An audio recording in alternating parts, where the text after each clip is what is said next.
উপস্থিত 31 দফা বিএনপির ভারপ্রাপ্ত চেয়ারম্যান জনাব তারেক রহমান কর্তৃক জাতির সামনে উপস্থাপিত রাষ্ট্র কাঠামো মেরামতের 31 দফা নিয়ে আমরা সারা বাংলাদেশের জনগণের পিছে বন বন করে ঘুরব এবং জনগণকে সেই প্রস্তাব উপস্থাপিত করব। এ পর্যায়ে বক্তব্য নিয়ে আসছেন জিয়ামাজ কেন্দ্রীয় কমিটির ভাইস প্রেসিডেন্ট খুলনা বিভাগীয় টিম প্রধান জনাব খন্দকার মাহমুদ হোসেন। বিসমিল্লাহির রহমানির রহিম।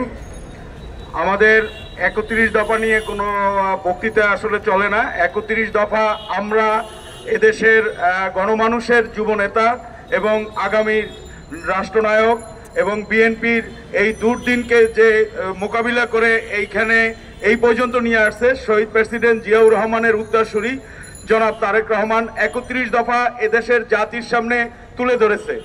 এই দেশের প্রতিটা জাতি আমাদের এই 31 দফা আপনারা কাছে রাখবেন।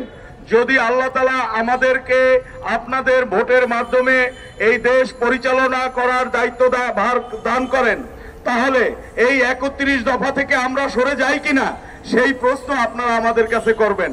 আমি একজন বিএনপির সামান্য কর্মী হিসেবে এই দেশের বাংলাদেশি জাতীয়তাবাদীর সকল নেতৃবৃন্দ এবং সকল এই বাংলাদেশি জনগণের কাছে এই অনুরোধটা রাখবো যে আমাদের 31 দফা আপনারা সবাই ঘরে রাখবেন, যে আমাদের দেশের রাষ্ট্রনায়ক বিএনপির রাষ্ট্রনায়ক জনাব তারেক রহমান আপনাদের কাছে যেই দাবিগুলো করেছে যা যা দেশে করবেন সেই থেকে আমরা দূরে সরি কিনা, তাহলেই মনে করবেন যে আপনাদের এই 31 দফা নেওয়াটা সার্থক হয়েছে।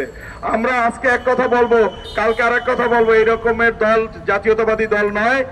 জাতীয়তাবাদী দল বিএনপির এই 17 বছর যে দুর্দিন যে ক্লান্তি লগ্ন পের হয়ে এ পর্যন্ত এসেছেন, সকল জাতীয়তাবাদী শক্তির সকল প্রাণকে আন্তরিক শুভেচ্ছা ও ধন্যবাদ জানিয়ে আমার বক্তব্য শেষ করছি।